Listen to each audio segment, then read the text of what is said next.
Hi, I'm Joe Navarro. Welcome back to People Watching. Today I want to talk about how our body language affects others.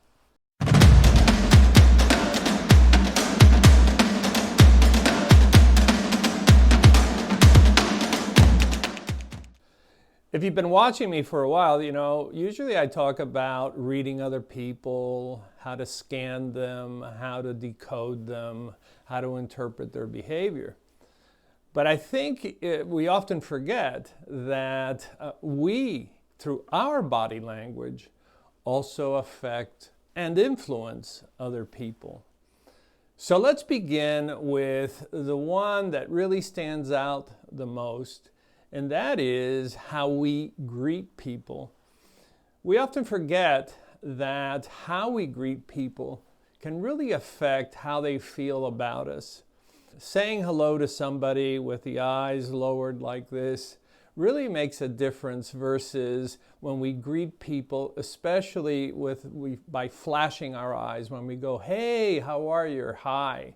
These gravity-defying behaviors that I talk about in my books, especially in the Dictionary of Body Language, it's very significant that even at a distance, we can begin to influence how others perceive us and the sentiments that they may have towards us by demonstrating that we are happy, that we're content, even joyous in seeing somebody. And as I often say, we should always greet first with our eyes. Most people think it's, when we say hello. Now, greet with the eyes. You can do it at a great distance. Sometimes I'll be talking to someone and a friend comes into view. They may be 10, 15 feet away and I'll greet them with my eyes. And I think it's a powerful way to communicate to others how we really think and feel about them. So greetings, that's one of the first nonverbals. The second one gets a lot of people jammed up. I did an event the other day, and once again, standard question I ask, how many of you have had a bad handshake? Every single hand in that audience, about 280 people, raised their hand. So who's giving these bad handshakes? Well, a lot of people are, and we're all experiencing them. The reason we retain that information, of course, is there's areas of the brain that tend to retain very negative things. And so we have to be mindful that when we shake somebody's hand, that we do it properly. Now, I've talked about handshakes before. You don't want to use too much pressure. You always want to have your fingers down. It isn't a competition. You're not trying to squeeze the other person.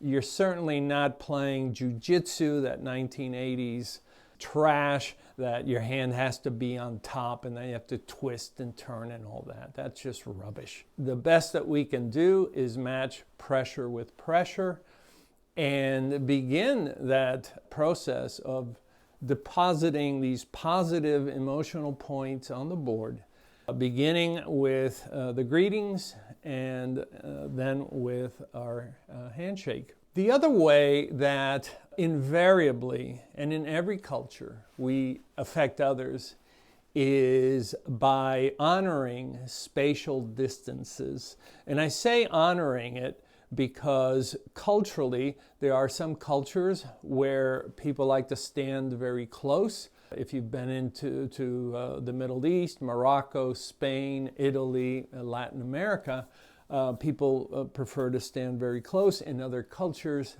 further apart.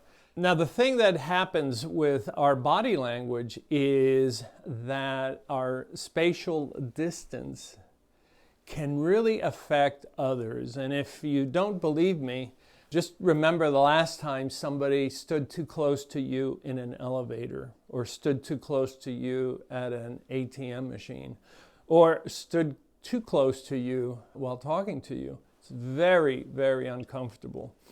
And it creates not just psychological discomfort, as I've said over and over, it minimizes face time. It minimizes the amount of time that people want to spend with you if you're in violation of those spatial preferences. Now, spatial preferences are part cultural, but they're also part personal. I come from a culture, I was born in Cuba, where, closeness is really part of harmonizing, of getting along. But I also appreciate people being a little bit further back. And I don't know if that's from my law enforcement experience, where we were taught always keep people away from your weapon. But I don't like people to get too close to me. And so one of the first things that I do is to assess for what are the spatial needs of this person, not the culture in general, but this person. And one of the easiest ways is, once you've shaken hands, rather than remaining in place, rather than leaning forward or coming closer, is actually to take a step back and see if the person is content there or if they self-adjust. And you'd be surprised how often people react differently once you give them that space they deserve. So we can influence others at a distance with our greeting. We can influence others with our handshake. One of the other ways that we can influence other people is, as we're shaking hands, that we touch their elbow or touch their arm. In many business settings, this is an additional behavior that we can do that reinforces the friendship or that you're happy to see someone.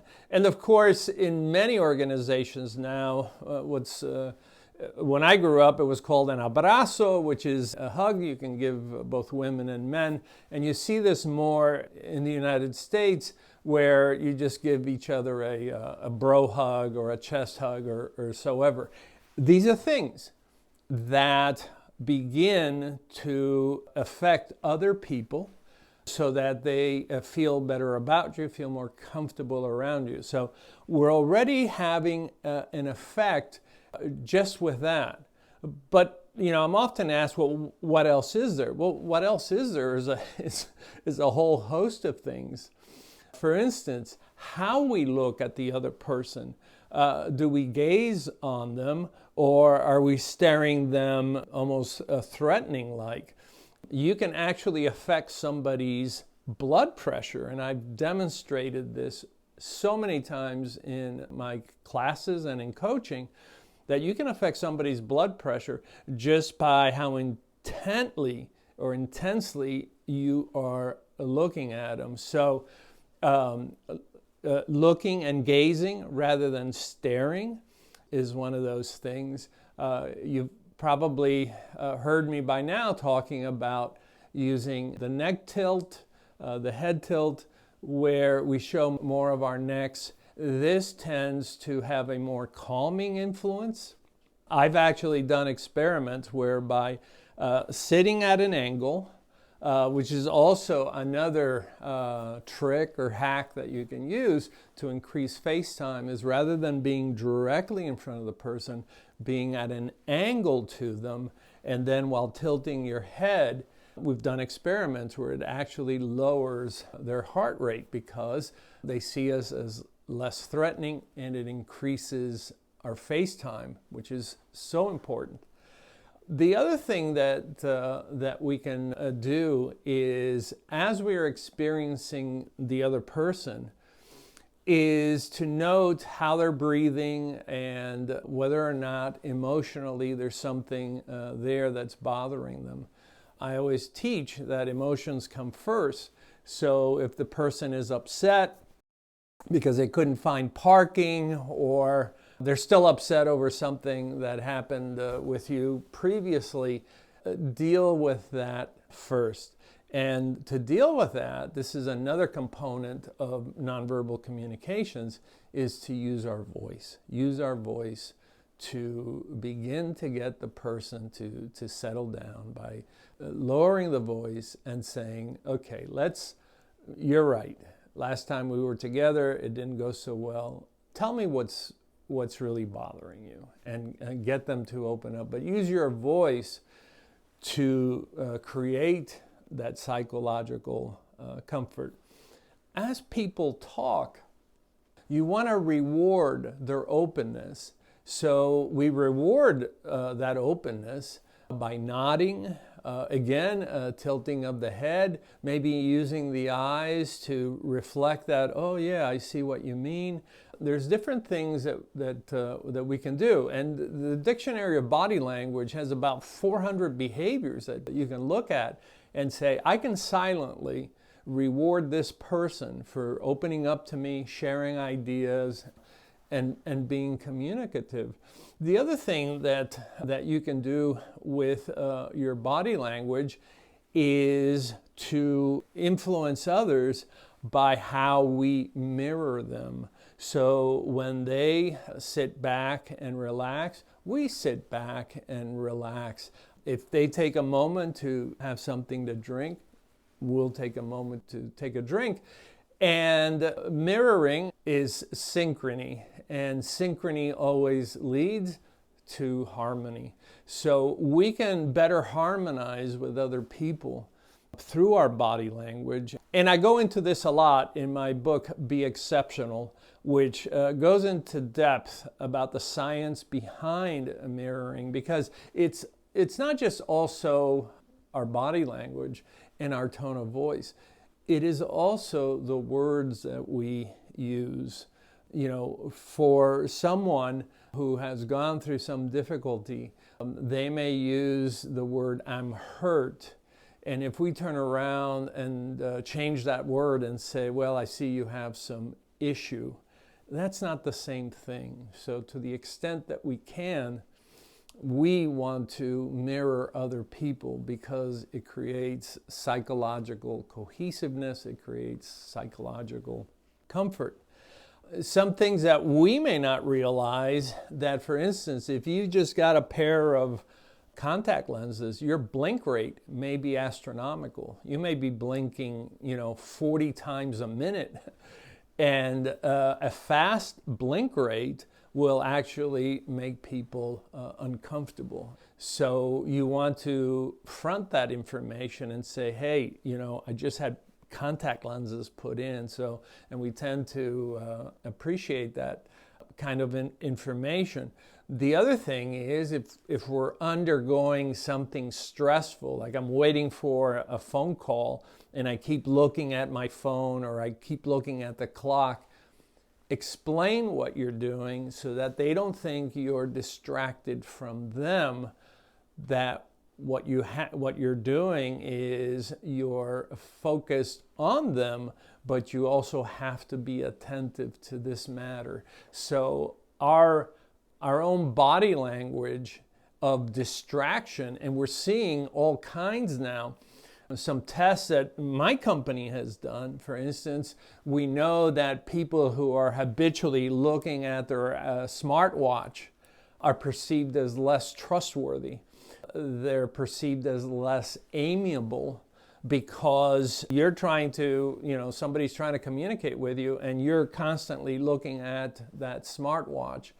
And it's not only distracting, you're being perceived as less trustworthy, and it's being reflected in the after-action, reports that people do as to how the experience went. The other one that's really become problematic for clinicians, for attorneys, for other people, is the incessant use of, and teachers, the incessant use of a laptop, which hides you from the other person. And you may think, this is how I take notes. What you don't realize is the tens of thousands of years that our species communicated with nothing between us. We communicated very intimately, very close. There was nothing ever in the way. And that is what the brain prefers. And so those people who have these barriers in the form of a laptop, even though they're, genuinely taking notes for class and so forth, you have a negative effect on others. Now, I've heard people say, well, you got to get over it. This is technology. Well, not so fast. Don't expect to be rated the same. Don't expect to have the same emotional effect on others. The fact that you're using something that acts as a barrier does have a negative effect. And if you truly care, if caring is important, and I say this especially to clinicians, for God's sake, put that thing down. It is inhibitive, it's problematic, it's perceived as negative, and it does nothing for trustworthiness. And to the point that several of the organizations that I consult with, one of the things that they're telling the folks in the organization that are front-facing is when you're with a client, do not have that barrier up. If you have to use a laptop, put it to the side. If you have to look something up, announce that you're going to look it up. You type in the information, you get it, and then you close it. So now trustworthiness is affected by that. One of the other things that affects trustworthiness, and this was something that was shared with me by Dr. Moronio, Abby Moronio, who's a good friend, and we often look at the research together, and it goes back to a study that I actually was familiar with, but I'd forgotten, and it's called the still face experiments. And the still face experiments, when they first came out, I think it was in the early 80s, were shocking. And what they found was that if we hold very still, it has an effect on children.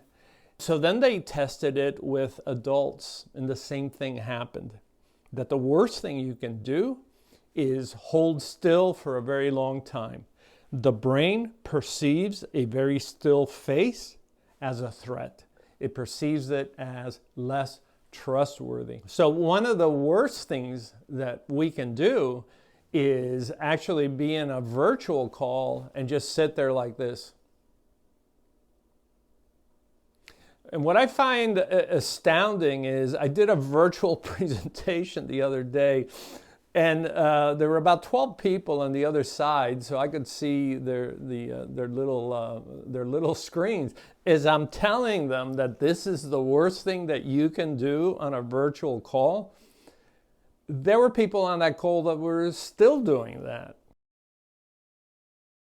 Holding your face still, not moving, terrible.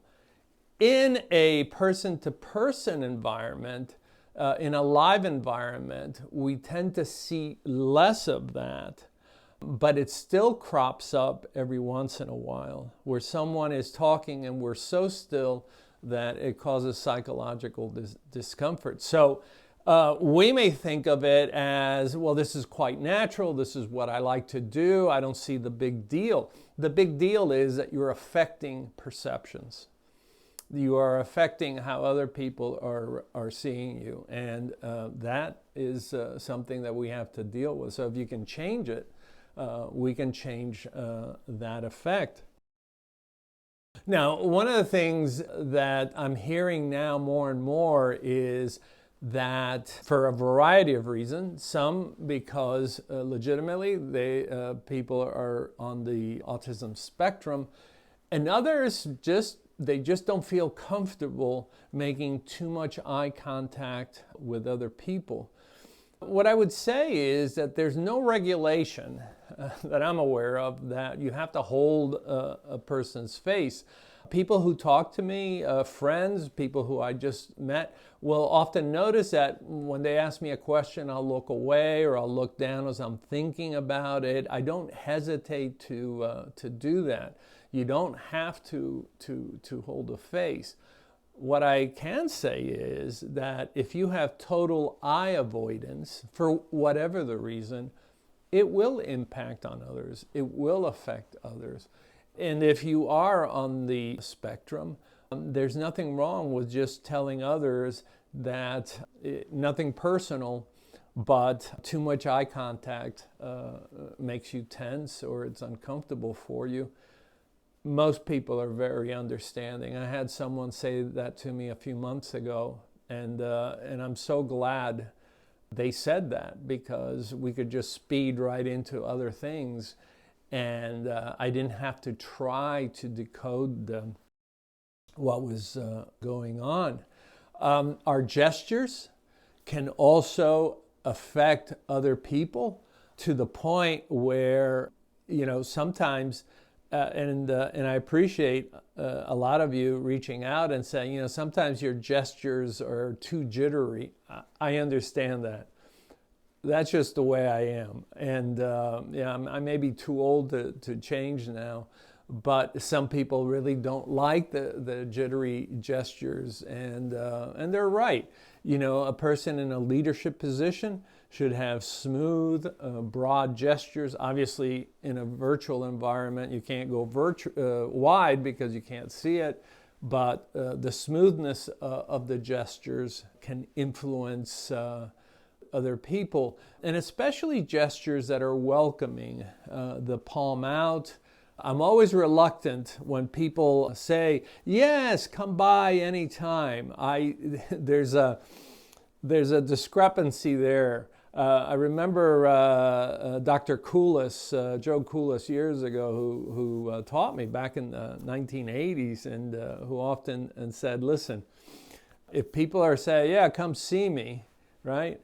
But they're doing it this way, slow it down. Slow down the gesture.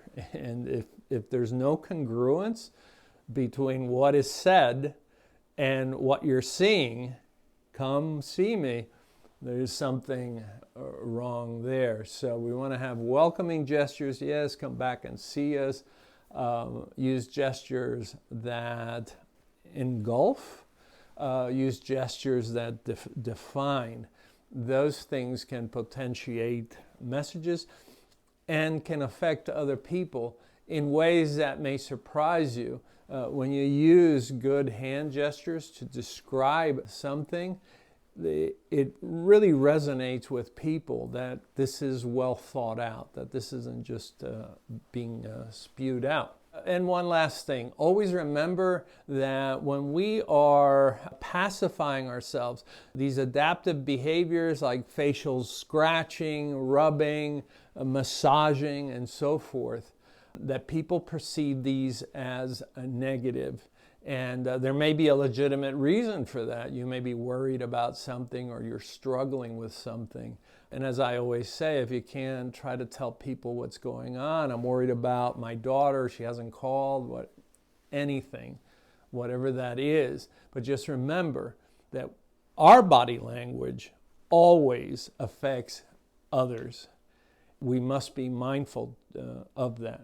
So there's a few behaviors that we can all think about and say, yeah, it's useful to read other people, their body language, but we also have a responsibility with what we're transmitting. So I hope you like that. Please subscribe. I always enjoy reading your messages. Share this with other people, and I look forward to being with you again. Thank you.